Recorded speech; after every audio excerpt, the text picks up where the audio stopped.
Hi, and welcome to today's lesson, multiplying and dividing with equation models. We've been looking at equation models for adding and subtracting.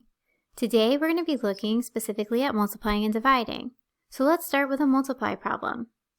Here we have 4x equals 16. I know from my key that my x is the green tile. Notice that this time, instead of putting my tile up and down, I'm going to put my tile sideways. This is for a specific reason. On this mat, I don't have a lot of room, and I want to make sure that I can show my groups more easily.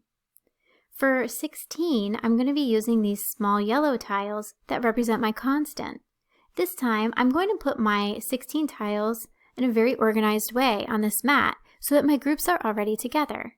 So I'm going to start at the top, and then I'm going to just go ahead and add one tile for each of the green tiles going across. I'll do this until I reach 16.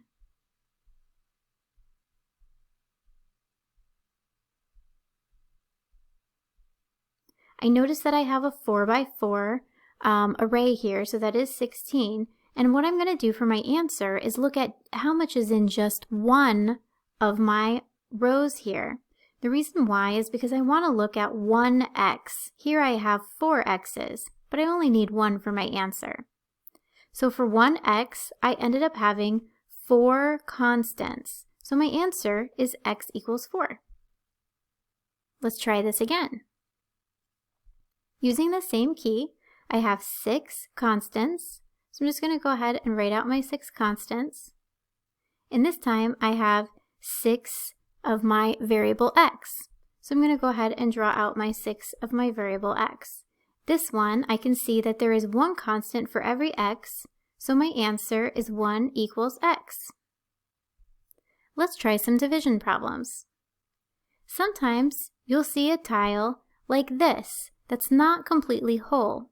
I can see this tile has been cut into 2 pieces, so this is really showing x over 2, or half of x is equal to 3.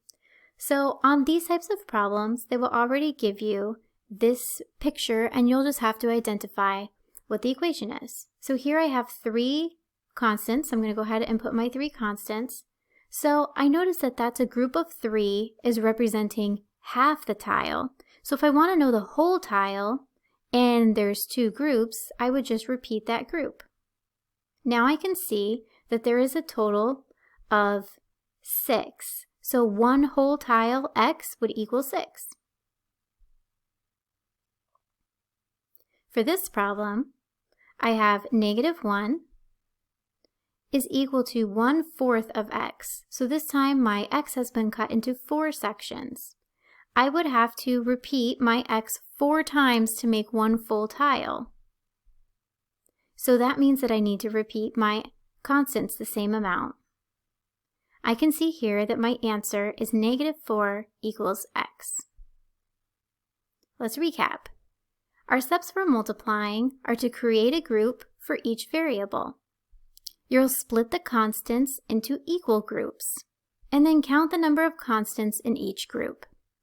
My steps for division, or for the dividing equations, is that the variable represents a portion of the whole. So constants represent the number in each of those groups. I'll repeat the groups until the variable shows a whole. That wraps up our lesson. Thanks so much for tuning in. Feel free to click to subscribe for this and other lessons. Until next time.